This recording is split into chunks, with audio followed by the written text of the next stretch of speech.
Congress MLC అభ్యర్థుల ప్రకటన.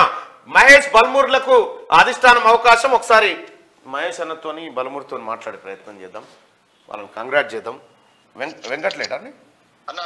Venkat good morning, నేను మల్లన్న మాట్లాడుతున్నాను. Good morning Mallanna. Congratulations. Thank you Mallanna. Party మీకు ఇచ్చినటువంటి గుర్తింపు ద్వారా లేదంటే ఎమ్మెల్సీ ఇవ్వబోతున్నటువంటి ఎమ్మెల్సీ ద్వారా మీరు ఏమైనా కన్వే చేస్తారా ప్రజలకి?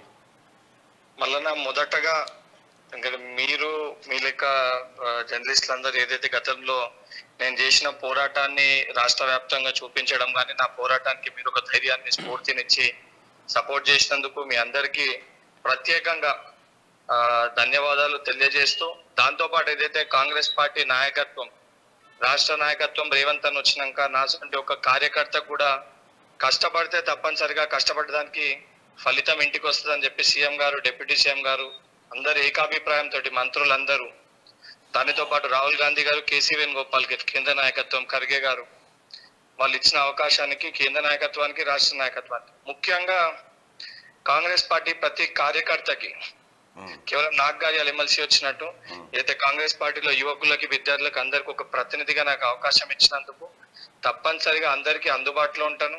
అందరికి ఏ సమస్యలు ఉన్నా వాళ్ళ కుటుంబ సభ్యులు లేక వాళ్ళతో పాటు ఉంటాను అని ప్రత్యేకంగా ప్రతి ఒక్కరు కూడా పేరు పేరున ధన్యవాదాలు తెలియజేస్తున్నాను.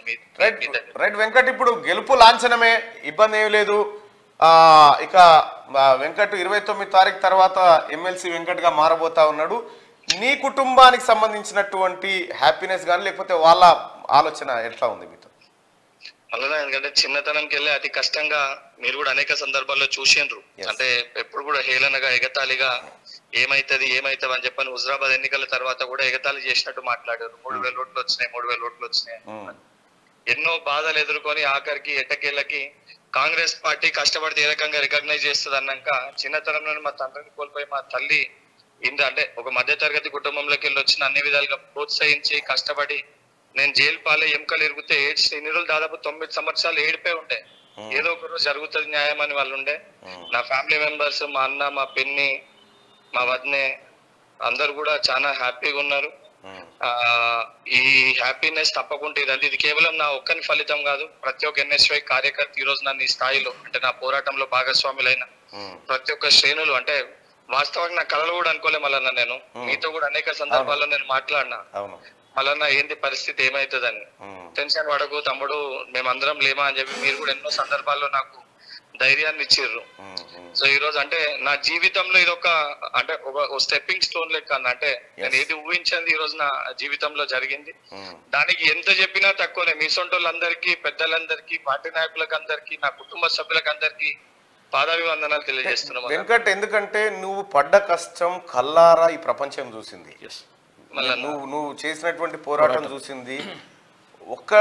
ఒక్కనువై ఉరుకుతా ఉండేది, పోలీసులను ఎదిరిస్తా ఉండేది, లక్ష్యాలను ఛేదిస్తూ ఉండేది. అనేక రకాలుగా పార్టీ ఇమేజ్ను పెంచే కార్యక్రమము, పార్టీ కార్యకర్తలకు నమ్ముకున్నటువంటి వాళ్ళకు ధైర్యం చెప్పే నాయకుడిగా నాయకత్వ లక్షణాలు 100% నీలో బలంగా ఉన్నాయి వెంకట్. అవి అలాగే అధిష్టానం ఆశీస్సులు గౌరవ ముఖ్యమంత్రి గారి బ్లెస్సింగ్స్ అందరి కలిపి ఇవాళ నీకు ఎమ్మెల్సీ.